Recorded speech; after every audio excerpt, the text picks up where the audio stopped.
Jangan main woi, tugas PKN kita harus diselesain sekarang. Ingat gak? Deadline-nya besok tahu. Lah iya, gue lupa kita kesini kan mau rekam. Tapi kan gampang, kita tinggal ngobrol aja. Ih, mana ada gitu.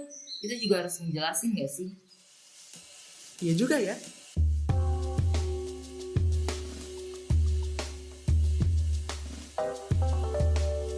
Oke, coba kita mulai.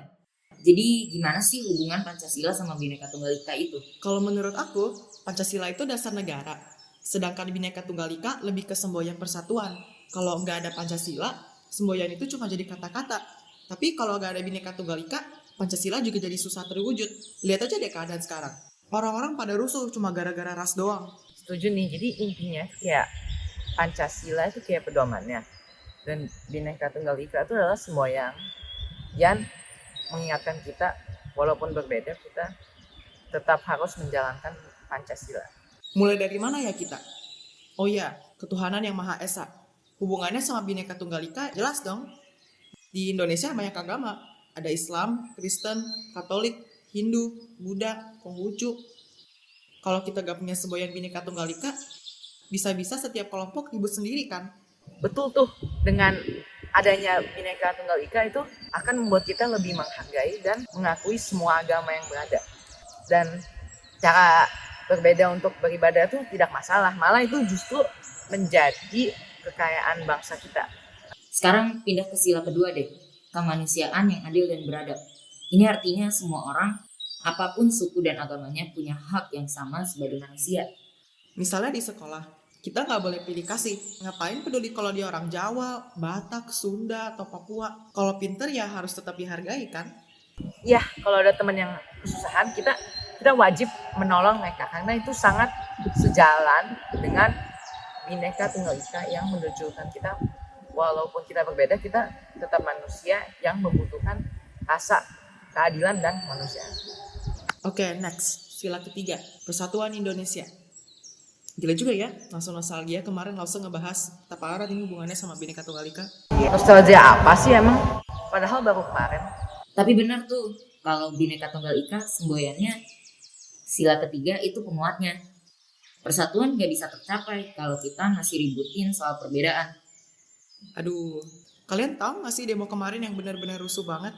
Kira-kira di mana ya itu persatuan antar warganya? Antara tersebar di satu Indonesia Raya atau nggak cuma di depan kantor DPR? Aduh, benar juga. Perasaan selama 80 tahun Indonesia merdeka itu persatuannya agak kurang ya. Nggak salah tuh. Mungkin sekarang kita positif dulu deh. Contohnya lomba 17-an aja. Semua orang ikut, nggak peduli asalnya dari mana. Pas lomba estafet spons air, yang penting kan satu tim kerjasama biar menang. Itu baru persatuan real no fake. Sila keempat, panjang banget ya namanya. Apa tuh? Oh, kerakyatan yang dipimpin oleh hikmat kebijaksanaan dalam permusyawaratan perwakilan. Intinya ya tentang musyawarah lah. Walaupun beda pendapat, kita harus diskusi dengan bijak. Kayak kita bertiga nih barusan. Kadang beda pendapat soal cara bikin video. Ada yang maunya pendek, ada yang maunya panjang, simple, rumit. Tapi akhirnya kita putusin bareng. Itu kan contoh musyawarah. Nah, justru itu bagus kalau kita musyawarah dengan damai. Karena perbedaan itu justru akan menghasilkan sesuatu yang lebih bijak. Yaitu sesuai banget dengan semangatnya Bhinneka Tunggal Ika. Terakhir nih, sila kelima, keadilan sosial bagi seluruh rakyat Indonesia. Ini penting banget.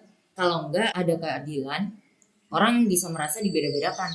Kalau itu terjadi, rasa Bhinneka Tunggal Ika jadi hilang. Betul, dengan keadilan, semua orang itu diperlakukan dengan sama. Jadi walaupun kita beda ras, agama, suku, atau budaya, itu dia bakal tetap merasa itu bagian dari Indonesia. Guys, kita mau jalan nggak? Bosen tahu duduk mulu dari tadi. Aduh, kalian aja ya. Aku kayaknya lagi pegel nih kakinya sekarang. Aku jadi ingat, di sekolah kan semua orang beda background, tapi bisa rukun. Iya tuh, waktu acara 17-an juga semua orang semangat ikut lomba bareng. Kalau ada warga yang kesusahan, semua ikut gotong royong bantu. Itu bukti mereka bikin Bhinneka Tunggal Ika nggak ngasal, tapi memang benar-benar harus dijalanin.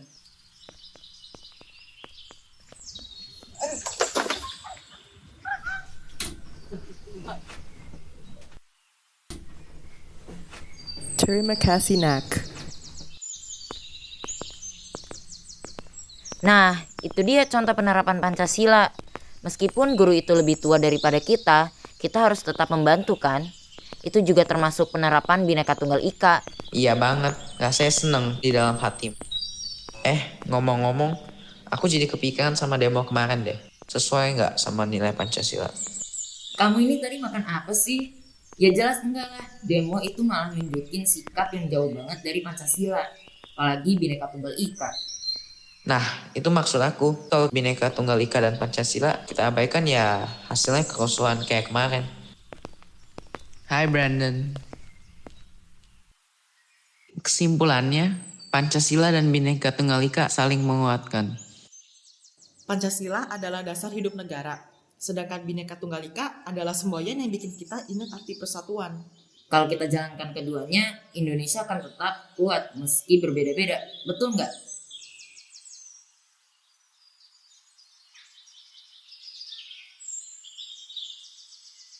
Iya, video kan udah selesai ya?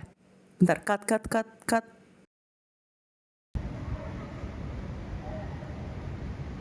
Enggak, ulang. Did I go in frame at that? No. Wait, did I go in frame? Udah. Actually, Itu nggak kelihatan. Sini nih kelihatan. wait. It's just, I was like, Ya, no. Tapi apa sih? Stop. you ngapain gini bot? Rendah banget Don, kalau mau yuk gini. Kayak gini. Sorry, record. This works, bro. Sorry, just. No, it's okay. Don't worry.